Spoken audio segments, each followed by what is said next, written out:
Bonjour à tous. Alors pour ceux qui ne me connaissent pas, je suis Christine Gagné et ça me fait vraiment plaisir d'être avec vous aujourd'hui. Et on va regarder ce que notre ami Luc nous dit dans le Nouveau Testament par rapport à l'enfant prodigue. Écoutons bien. Un homme avait 2 fils. Le plus jeune dit à son père, « Père, donne-moi la part de bien qui doit me revenir. » Et le père leur partagea son avoir. Peu de jours après, le jeune fils, ayant tout réalisé, partit pour un pays lointain et il dilapida son bien dans une vie de désordre. Quand il eut tout dépensé, une grande famille survint dans le pays. Il commença à se trouver dans l'indigence. Il alla se mettre au service d'un des citoyens du pays, qui l'envoya dans ses champs garder les porcs. Il aurait bien aimé remplir son ventre avec les gousses que mangeaient les porcs, mais personne ne lui en donnait. En rentrant en l'or en lui-même, il se dit « Combien d'ouvriers de mon père ont du pain en reste, tandis que moi ici je meurs de faim. Je vais aller voir mon père, et je lui dirai « Père, j'ai péché envers le ciel et contre toi. Je ne mérite plus d'être appelé ton fils. Traite-moi comme un de tes ouvriers. » Il alla voir son père. Et comme il était encore loin, son père l'aperçut et fut pris de pitié. Il courut se jeter à son cou et le couvrit de baisers. Le fils lui dit, « Père, j'ai péché contre le ciel et contre toi, je ne mérite plus d'être appelé ton fils. » Mais le père dit à ses serviteurs, « Vite, apportez la plus belle robe et habillez-le. Mettez-lui un anneau au doigt, des sandales aux pieds. Amenez le veau gras, tuez-le et mangeons et festoyons. Car mon fils que voici était mort et il est revenu à la vie. Il était perdu et il est retrouvé. » Et ils se mirent à festoyer. Son fils aîné était au champ. Quand à son retour, il approcha de la maison, il entendit de la musique et des danses. Appelant un des serviteurs, il lui demanda, « Mais qu'est-ce qui se passe?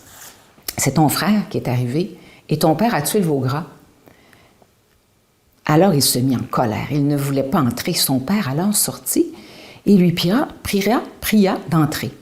Mais il répliqua à son père, « Voilà tant d'années que je te sers sans avoir jamais désobéi à tes ordres. Et moi, tu n'as jamais donné un chevreau pour festoyer avec mes amis. Mais quand ton fils que voici est arrivé, lui a mangé ton avoir avec des filles, tu as tué le veau gras pour lui? » Alors le père lui dit, « Mon enfant, toi, tu es toujours avec moi et tu jouis de tout ce que j'ai. Tout ce qui est à moi est à toi. Mais il fallait festoyer et se réjouir parce que ton frère que voici était mort et il est vivant, il était perdu et il est retrouvé. » Quel beau passage!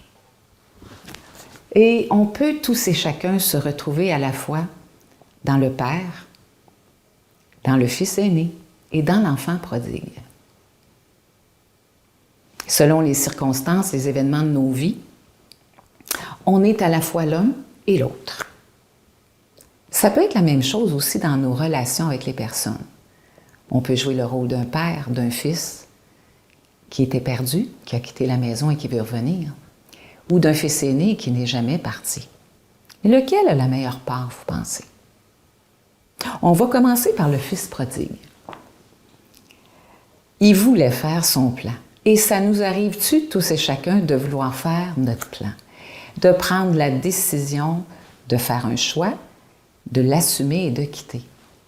Par contre, ça peut nous arriver aussi, après coup, de dire « J'aurais peut-être dû réfléchir davantage, change d'idée, je tourne en arrière. » Peut-être que pour certains d'entre vous, vous avez changé de travail durant votre vie, comme je l'ai fait moi-même, après mûre réflexion ou peut-être même sur un coup de tête. L'important, c'est pas tellement cette décision-là, mais plutôt d'avoir le courage, la volonté de rebrousser chemin ou de reprendre une nouvelle décision qui va nous apporter un plus grand bonheur, un mieux-être intérieur, qui va faire qu'on va se sentir plus nourri, qu'on va se sentir plus en paix et plus heureux.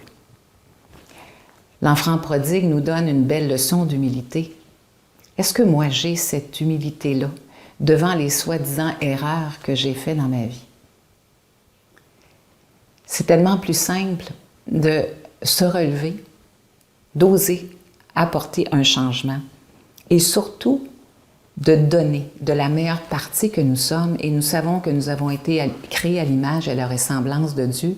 Jésus et Marie nous le témoignent tellement bien. Le fils aîné a tout. Le fils aîné reçoit et donne peu.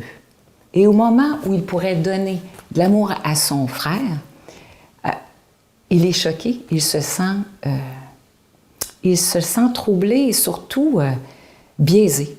Il a l'impression de perdre quelque chose. Puis comme nous autres aussi dans nos vies, on a l'impression qu'en faisant des choix, des fois, on délaisse quelque chose. Alors que finalement, dépendamment de notre attitude, quand on sait rester en paix, en harmonie, reconnaître nos erreurs et faire autrement, les choses se placent. Et il est toujours temps de se reprendre. On va souhaiter que, comme le fils aîné, que nous puissions, à un moment donné, se réveiller, parce qu'on ne sait pas, l'histoire ne nous le dit pas, peut-être qu'il a fini par se réveiller. Mais on sait une chose, c'est que le Père, lui, il est amour pur, sans attente. Est-ce que moi, je joue ce rôle-là aussi envers mes enfants? Est-ce que j'ose être cet amour débordant qui ne juge pas, qui ne demande pas d'être justifié? C'est pas toujours évident. Alors, déjà, quand quelqu'un fait une erreur, on le sait qu'on est tout croche. On n'a pas besoin d'expliquer l'erreur, mais plutôt de se faire accueillir avec amour. Et c'est ce que je nous souhaite, d'avoir cette volonté-là, d'être comme le père de l'enfant prodigue et d'être comme le fils aussi prodigue, d'être capable de reconnaître ses erreurs et de faire meilleur. Et d'être pour les autres quelqu'un d'aimant, quelqu'un de respectueux, quelqu'un de patient. Alors, bienvenue dans cette histoire d'amour que nous sommes invités à refaire à chaque jour par nos actes et nos pensées d'amour. À la prochaine. Au revoir.